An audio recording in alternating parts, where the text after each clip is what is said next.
From UFOs to psychic powers and government conspiracies, history is riddled with unexplained events. You can turn back now or learn the stuff they don't want you to know. A production of iHeartRadio's How Stuff Works.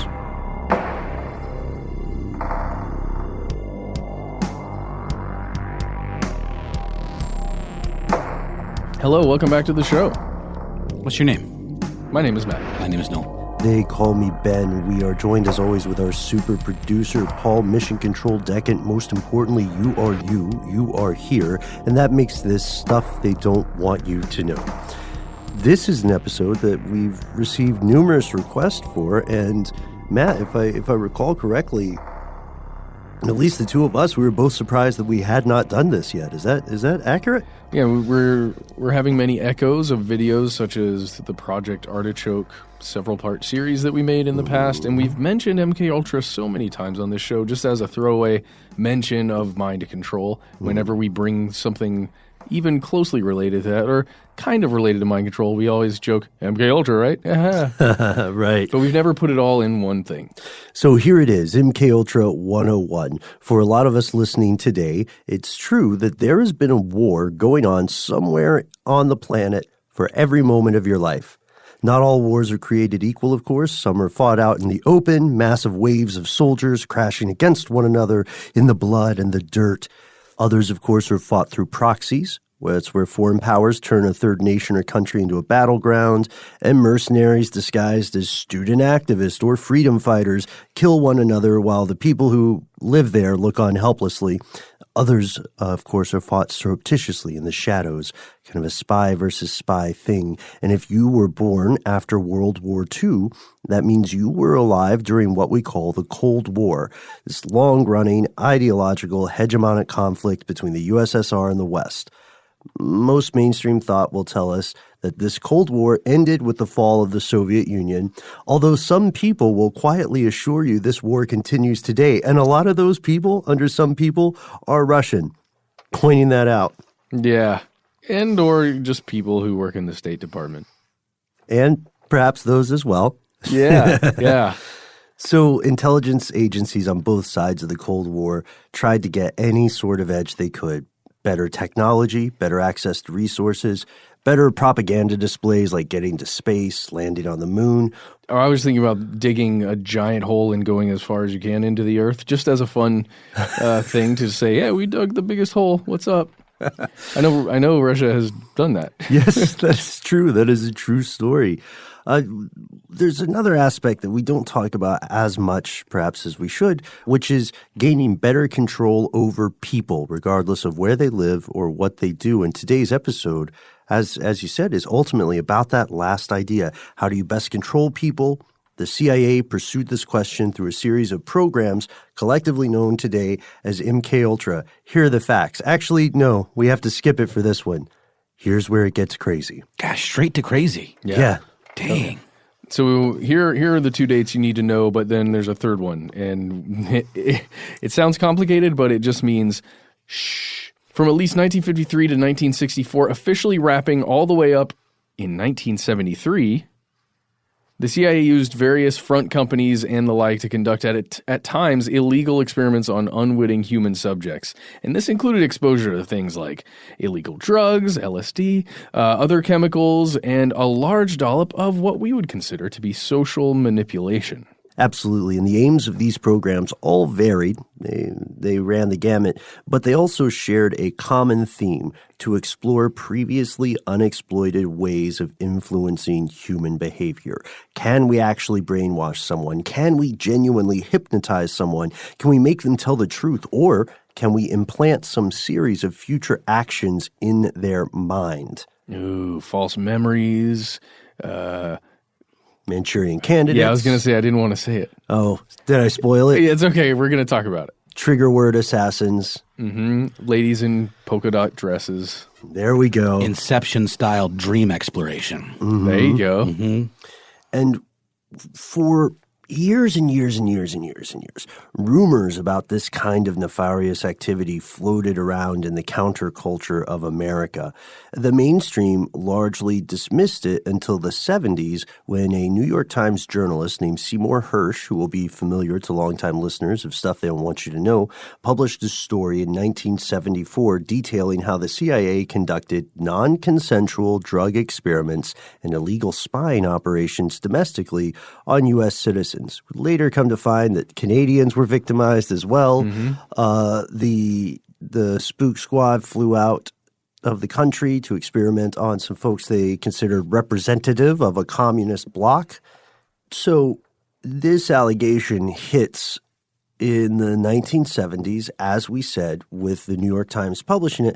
But the problem here is that this is a newer chapter in a very long story. When we talk about truth serums and the attempts to discover one, we go all the way back to 1916, right? Oh, yeah. Way, way, way back. And that's when that's the first time that scopolamine is seen to be like having an effect on a human. And ultimately, scopolamine is something that's used to, I guess, as a truth serum, is used as a truth serum. But back in 1916 is when it's first seen. Then you can jump all the way to 1931 when you see sodium pentothal, which is the thing we've discussed before, the official truth serum. But never actually tried. Yeah. Yeah. That we know of, right?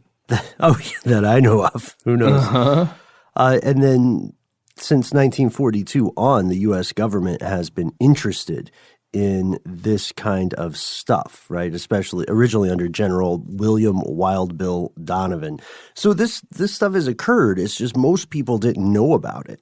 And to one degree or another. Well, it makes complete sense. Anytime you are at war and you've got an enemy combatant, and if you could inject something into that combatant and then get the coordinates of where the rest of his battalion is or something, I mean, done, end of story, you're going to do that.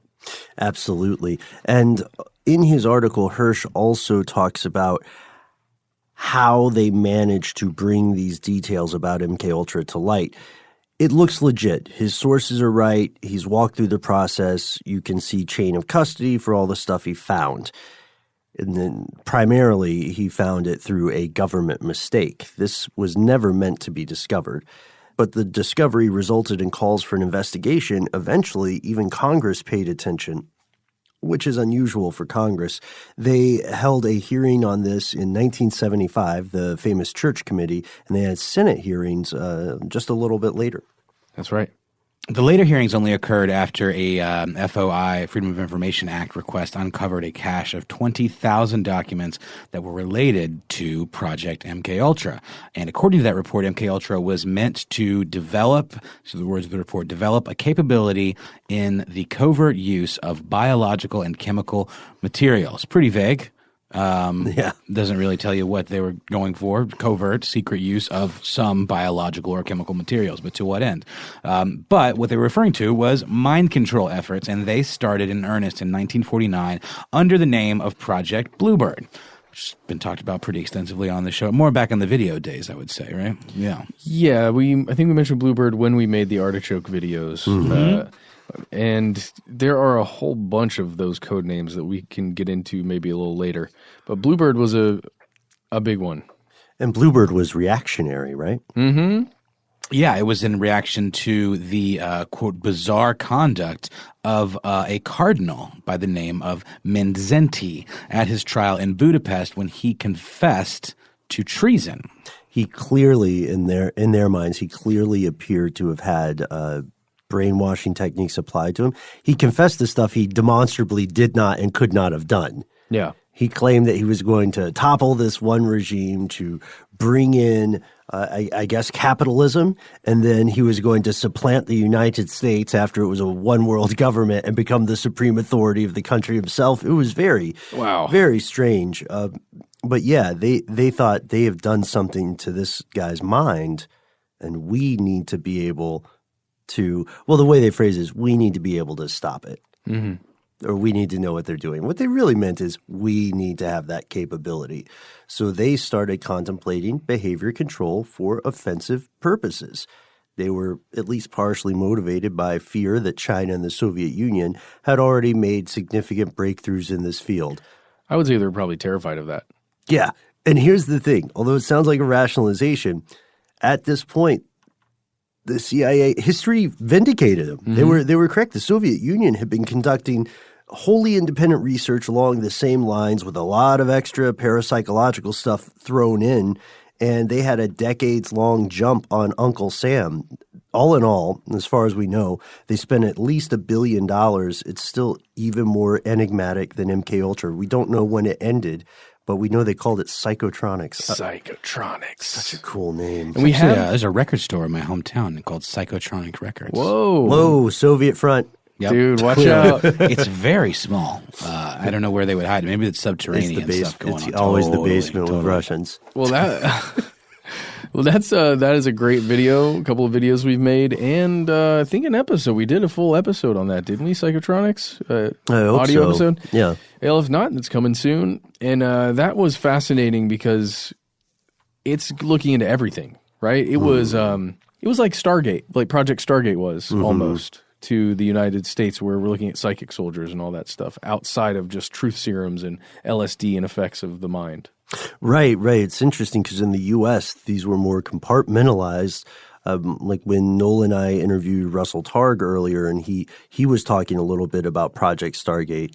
That was not related to MKUltra. It's an important difference. MKUltra is how can we control the mind, and Yes. and Stargate is more about what we would consider psychic or superpowers. They also said that we have to understand these techniques because we need to defend ourselves against people who might not be as restrained in the use of these tactics as we are. So we're learning how to do evil stuff because we're very good boys. That's sort of the logic. I mean, I get it, but you can see where it's, I don't want to say disingenuous, but convenient. Sure. No, I can definitely see that. So that's what they describe. Where's the line? Why is this, who cares? Well, yeah, but what's too far, right? Yeah. I mean, if you're already doing this stuff, at what point do you say, okay, we shouldn't do that anymore? Let's look at that right after a quick word from our sponsor.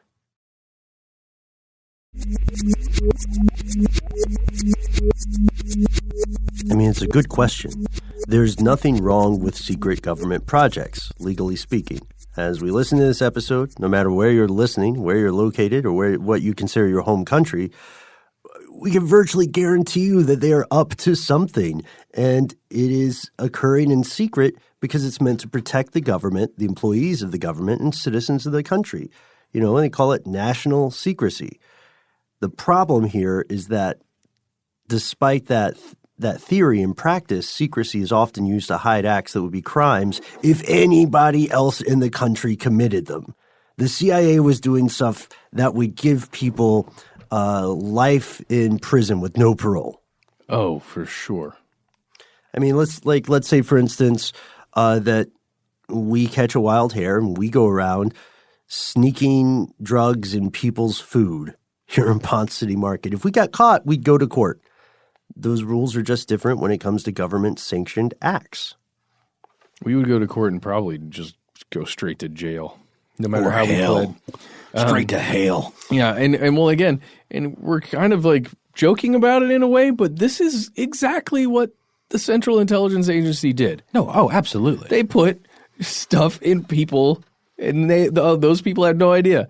In 1955, only 2 years after the program was officially approved, the project was already having just serious issues with a thing that we've mentioned here before that happens in a lot of big projects with a lot of money. Even here at our job. Especially here at our job, mission creep. Oh, mission creep, where just that one little thing that you're supposed to be doing ends up turning into all of these other things and spreading all the way out to the edges of the desk. So the scope of experimentation expanded.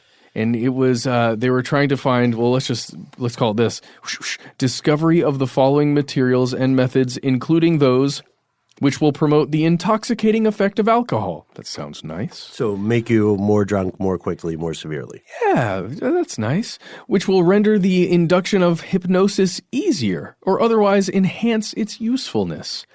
Okay, I can see why you're going to use that in some interrogation, which will enhance the ability of individuals to withstand privation, torture, and coercion during interrogation and so-called brainwashing. Ooh, so privation is what the hell is that? We had talked about this a little bit off air. So privation is the act of depriving people of basic human necessities: food, clothing, water, shelter, air, I guess, but not for too long. And you had pointed out, Noel, that that's pretty weird linguistically. That's weird, Right. Deprivation. Well, I said is privation like the opposite of deprivation? Which would be extremely to give reasonable. people stuff. But no, it is. How did you put it, Ben? Well, it's to deny them, to deprive them The of act things. of. Yeah. I got you. It's got really complicated. Yeah, man. This isn't even the rabbit hole for today. and yet here we are. I'm feeling prived of a direction. So let's keep doing this. They're also looking for that which will produce amnesia for events preceding and during their use. Okay. So a drug or some other substance that would do that. Mm-hmm. That which will produce shock and confusion for extended periods of time and capable of surreptitious use. Wow.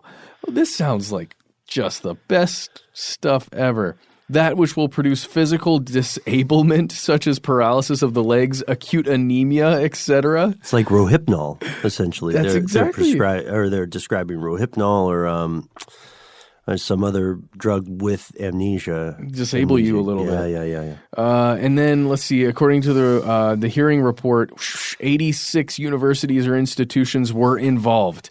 86 universities or institutions and 185 non-government researchers and assistants worked on these projects. What? And then we have another quote here. It says, physicians, toxicologists, and other specialists in mental and narcotics were lured into MKUltra through the provision of grants that were made under ostensible Research Foundation auspices, thereby concealing the CIA's interest from the specialist's institution. So what are we saying here? It's what we said at the top. They're concealing that they are actually doing this, that it's the CIA with their tentacles going into these other institutions, essentially getting money and researching stuff that they're going to use in the field.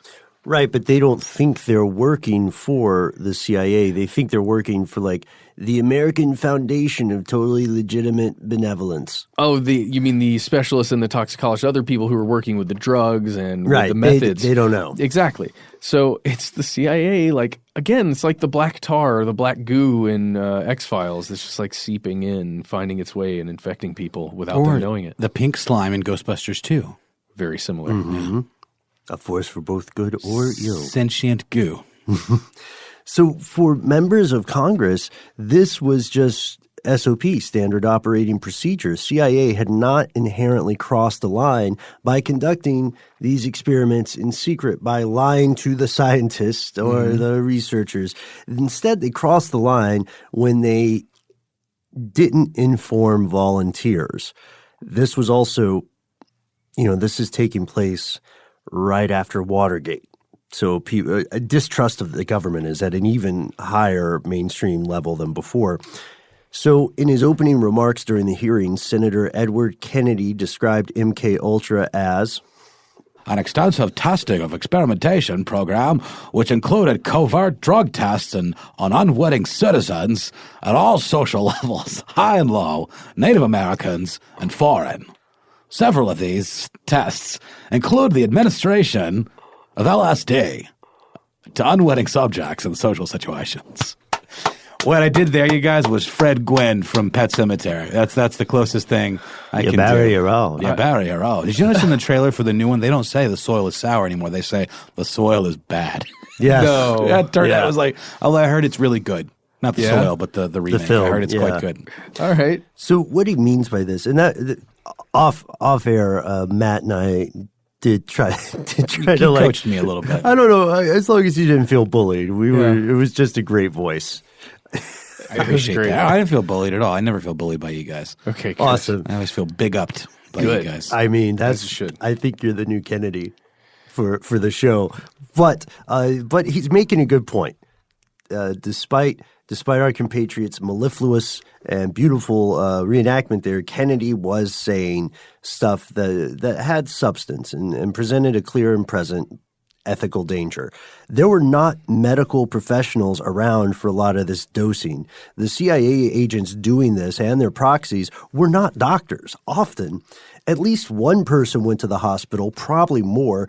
2 people definitely died. A fellow named Frank Olson, who was involved as a non-civilian, and Harold Blauer, but the testing continued. And when we say 2 people died, we mean at least 2 people. We really don't know how many deaths or injuries can be attributed to this program. Because it's also hard to really tell how long the program had been going on outside of the official numbers and how long it continued. Right. Just the stuff we know, again, is from that Freedom of Information Act. We'll explore this in a second, but let's walk through what they were actually doing with MKUltra. They weren't, in many ways, it was as dirty as the Tuskegee experiments. Some people may say even a little worse. They went to 12 hospitals that we know of, and testing was conducted on patients who had various forms of terminal cancer. They were not coming back. It was time to make your peace, not time to pursue other options of treatment. Mm-hmm. And this meant that we can assume safely that whatever those experiments the cancer patients were part of were doing to the human body, it was going to have long-term detrimental, possibly fatal effects. And the deal was simple. It was a devil's bargain. The CIA's proxies, Dr. Everyman Goodname comes in from the Society of Regular Business and says, I will pay the medical bills for these terminal cancer patients, and all we have to do, in addition to all the top-notch medicines we're already exposing them to, we'll expose them to this other experimental medicine. And then we'll close the doors and turn off the lights and just see what happens. Right, and they may have glowed because we're talking radiation exposure for some of the terminal patients. But something that was probably going to kill them harder or faster than the cancer. And they conducted experiments in prisons as well. And this one, for some reason, bothers me even more. So in the prisons, the mentally ill, specifically described as criminal sexual psychopaths, were also subjected to experiments. They are considered expendable, I guess, in some way. Or maybe there was a benefit to their mental state, like they were trying to trigger them even further to break. It's a good question. I don't know. So while prisoners were informed of the broad strokes of one experiment or another, and while they did volunteer, they did so when they were promised access to their addictive drug of choice. Right. Which, as we know from even just watching films, a junkie will do just about anything for their fix. Yeah. Right. Is it consent if a person who is in the depths of heroin or opioid withdrawal is offered opium or heroin? Just do this thing. Are they saying yes? I don't know. Oh, God. So it's usurious at the very least. Yeah, absolutely. Yeah, and manipulative and borderline. It's not borderline. Definitely unethical. It's breaking. Yeah, in any kind of controlled medical test or any kind of clinical trial, that would you can't. That throws your data out the window. It's not right. That's why you don't see more those situations in studies on fad diets or social media usage. Yeah. So let's get to some of the things that we put in place after World War II. Right. The Cold War is not counted as a war, so these things are not counted as war crimes. However, they clearly violate the Nuremberg Code, which the entire imperfect world approves of. Yeah. As a result of the findings, President Ford and then President Carter and then President Reagan all issued orders banning all future human experimentation without consent by government agencies, and even kicked back a little bit of make it right money to the people that were inarguably harmed by the test. Just the people that were inarguably, demonstrably harmed. A lot of people fell through the cracks. This sounds like it could be an expose in the halls of Congress, right? Just the wheels of justice grind slow but exceedingly fine. A very go team moment, right? Yeah. Wave your flags, feel proud to be an American. But the problem is that this only scratches the surface. That's why this is MKUltra 101. You see, before that article comes out in the New York Times and years before the congressional hearings, the CIA has an internal purge in 1973. When you, Matt, earlier said it officially wrapped up, the CIA director at the time, Richard Helms, ordered all of the documents related to anything associated with any MKUltra program to be destroyed. This means even today, we still do not know everything that happened. And the hints that we get, the little tantalizing scraps, are even more disturbing. It's a stinking shame, and we're going to learn about it right after a word from our sponsor.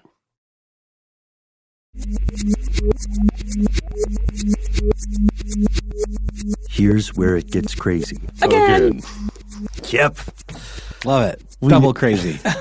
Double crazy. We know that there were other experiments. We don't know how many, and we don't know the details of all of them. But here's just a Whitman sampler of the sort of stuff that they involved. Electroshock, harassment techniques for, quote, offensive use, gas-propelled sprays and aerosols as assassination delivery systems. This begins to get wrapped up in because these committees were also looking at stuff like the CIA attempts to assassinate Fidel Castro. Oh, yeah.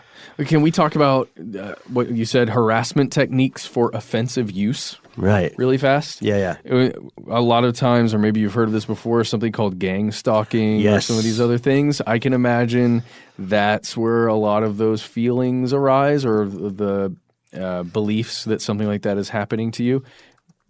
Just from that one little thing, the concept that the CIA was truly researching at one point, harassment techniques for offensive use. They really were doing it. Now, we know that gang stalking can sometimes sound a little bit tinfoil hatty for people, but they were purposely doing it. It's the idea is to push someone further and further into a paranoid state. Yes.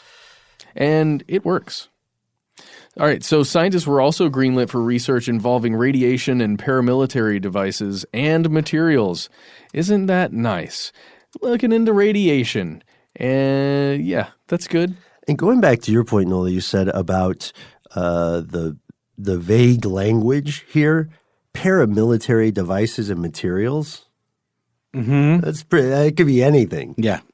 Could be those crazy Air Force coffee mugs that are so expensive. Mm-hmm. Have you heard about these? There was apparently a line item in the Air Force budget for like hundreds of thousands of dollars for these like high-tech coffee mugs that had built-in warmers. Wow. And apparently they're very fragile, so they had to replace them a bunch because people would drop them on the planes and they would just shatter. And then so that, waste not, want not, Uncle Sam. Oh, boy. It's like that old story about the $300 hammer, right? From the 80s.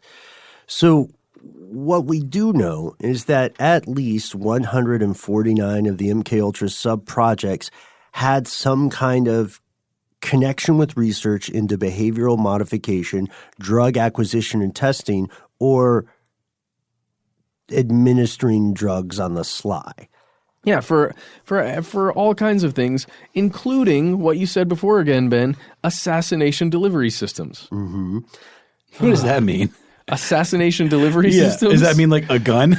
Well, that would be one. Or, some type of hypodermic needle or aerosol sprays. Sure. You combine them. But I love the banality of that. Yeah. You know what I mean? Yeah. Mm-hmm. Absolutely. They do have some poetic language in here, though. We have lists of different projects. They had 6 projects that were intentionally meant to test unwitting subjects, 8 with hypnosis, 2 of those used drugs, 7 that just used drugs, 4, here's the poetry, that used the, quote, magician's art. Ooh. The magician's arm? Art. Art. Well, and specifically in that one, it's about finding a way to get probably a chemical into someone's drink or into someone's food or into someone's body in a way that they don't know. Right. This is dangerous stuff. Through a magician's art. Through a magician's art. It's like Look over up here. close magic. Yeah. Misdirection.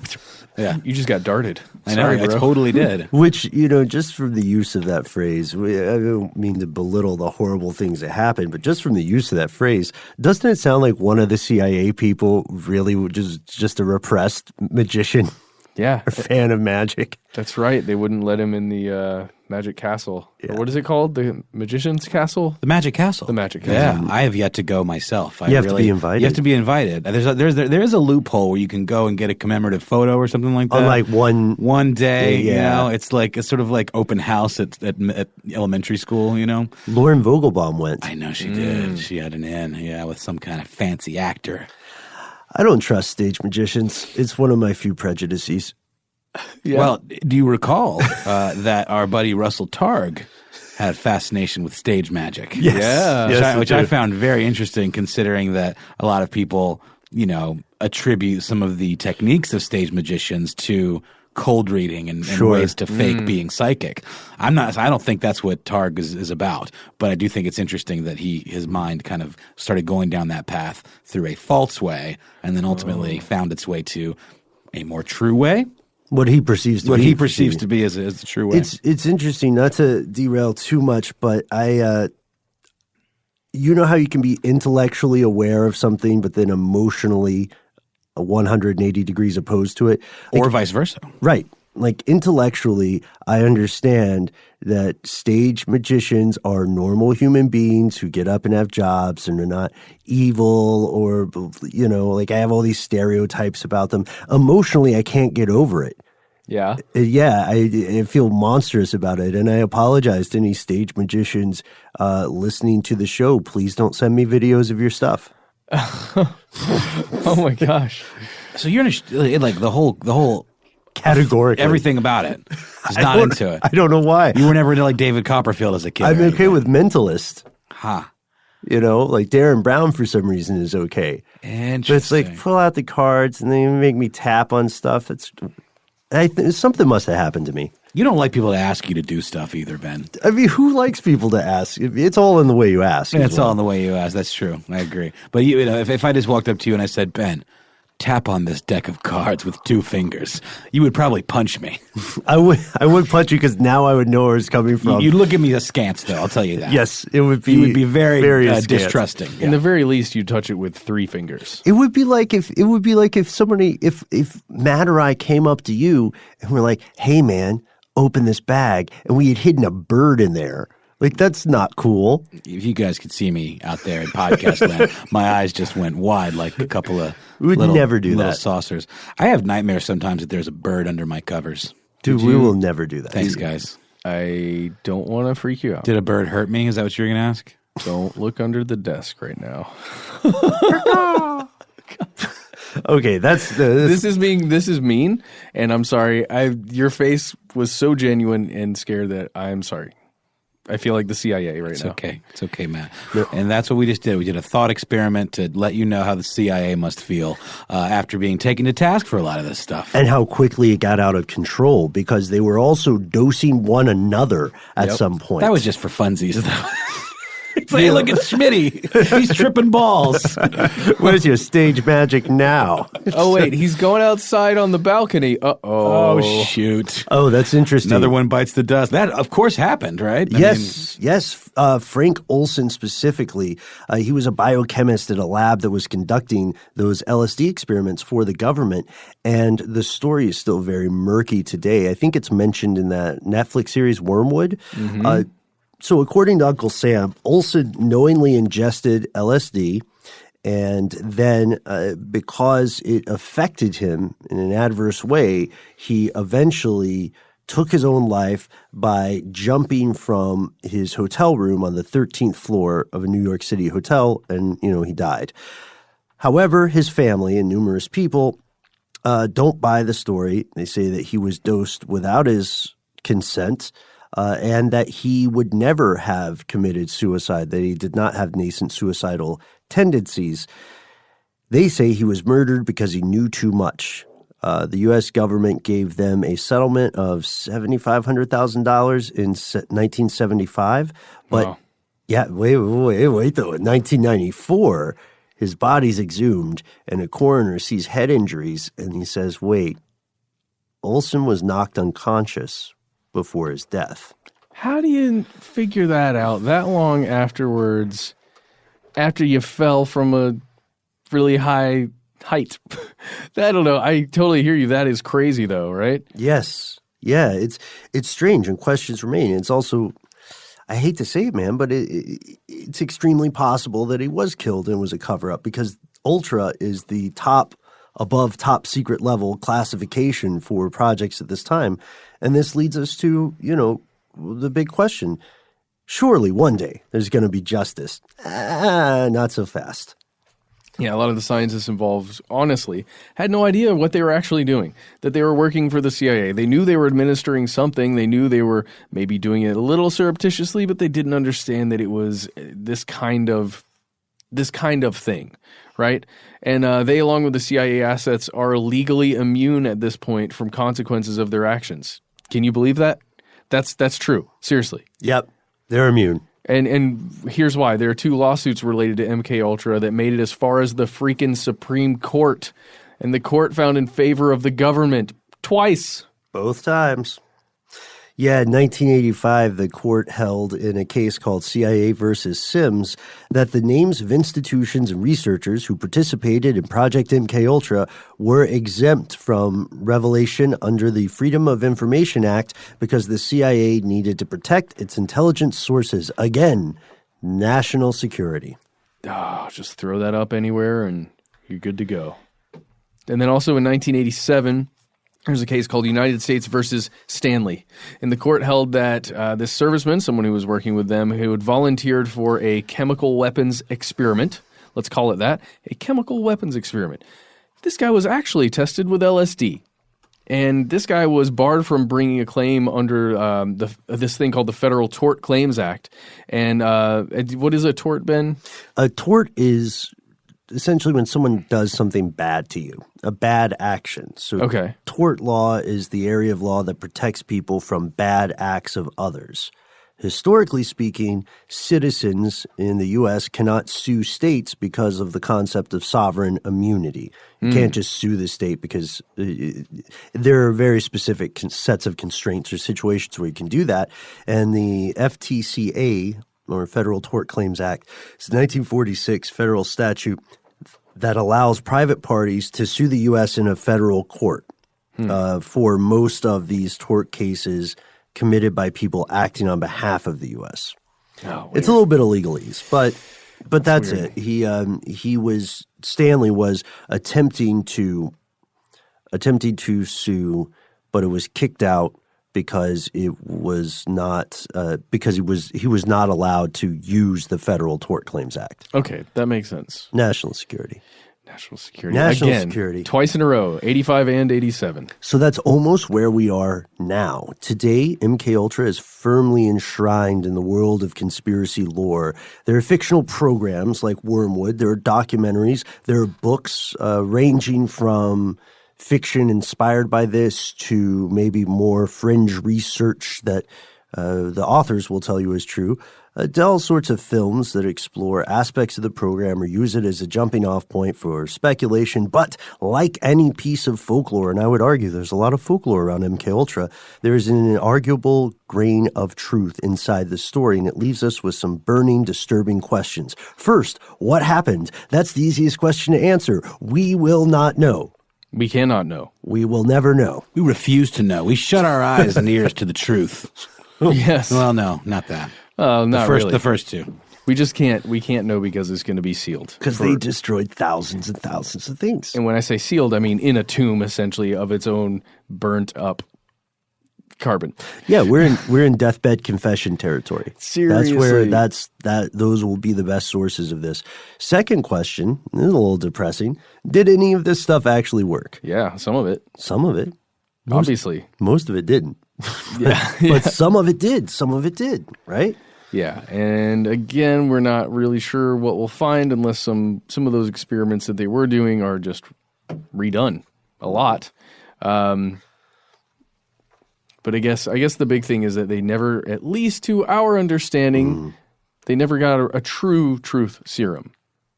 As close as scopolamine and some of these other things can get you. Yeah. There's no true injectable that we know of. Now I'll tell you everything. List of my fears. My social security number. One of my feet is larger than the other and makes me uncomfortable. I am Edward Kennedy, and some of the biggest drugs that I've been doing lately are the LSD. The LSD? The LSD. You also kind of got a little Peter Griffin. I got a Peter Griffin in there too. Jesus. So it's true. They never found that silver bullet truth serum so far as we know. The data they got was of limited use, if you think about it, because they didn't have solid methodology in a lot of these experiments. They did not have ideal monitoring conditions. And at some point, they just had a Lord of the Flies situation. You know what I mean? Big Think has a great quote on this. They argue that the program may ultimately have been counterproductive. They say MKUltra might have been counterproductive because the counterculture was given access to LSD through these experiments. That's true. And they proceeded to run in the opposite direction with it. John Lennon went so far as to mock the CIA in an interview, noting, "We must always remember to thank the CIA and the Army for LSD. That's what people forget." Oh my God, it's the young Michael Caine. I'm sorry. They invented LSD to control people, and what they did was give us freedom. Wow. Okay. All right, Lennon. Hey, John Lennon. I mean, that's Michael Caine. That's a young Michael Caine. But yeah, he's making a good point, right? Yeah, they gave us LSD, but they didn't give us what didn't they give us? They didn't give us shrooms. True. Unless maybe they did. I don't know. Yeah, I don't know. They didn't. They didn't disclose a lot of the findings, and that's the scariest question. Most importantly, what's happening now? You have to ask yourself, listening to this, would a government genuinely, completely stop this sort of research if an aspect of it worked? Has there at any point forget the relatively young experiment known as the United States, in the course of human civilization, has there been something that was an amazing technique or technology that gave one empire the edge over the others that they stopped pursuing? I'm not being rhetorical. I would love to hear of one example. Yeah, send us your examples if you've got them, please. You can find us on Twitter. You can find us on Facebook. You can visit our Facebook friend page. I call it that because it's just some awesome people there. Thank you for being a friend, folks. That's right. It's called Here's Where It Gets Crazy. Join up and let's discuss these kind of things. You can post directly there or just talk to people, whatever you want to do. If you don't want to do that stuff, you can give us a call. We are 1-833-STDWYTK.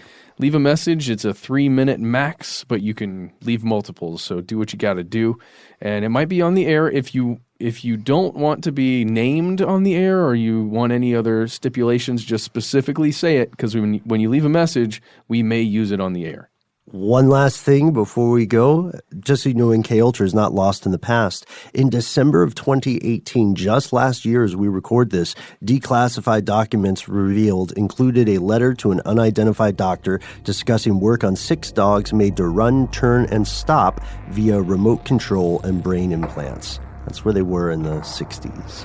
And maybe if they could do that to a dog then, or at least were attempting to, and then these experiments continued, are they controlling Mission Control Paul Decant right now? That's the big question. Send us an email. We are conspiracy@iHeartPodcastNetwork.com.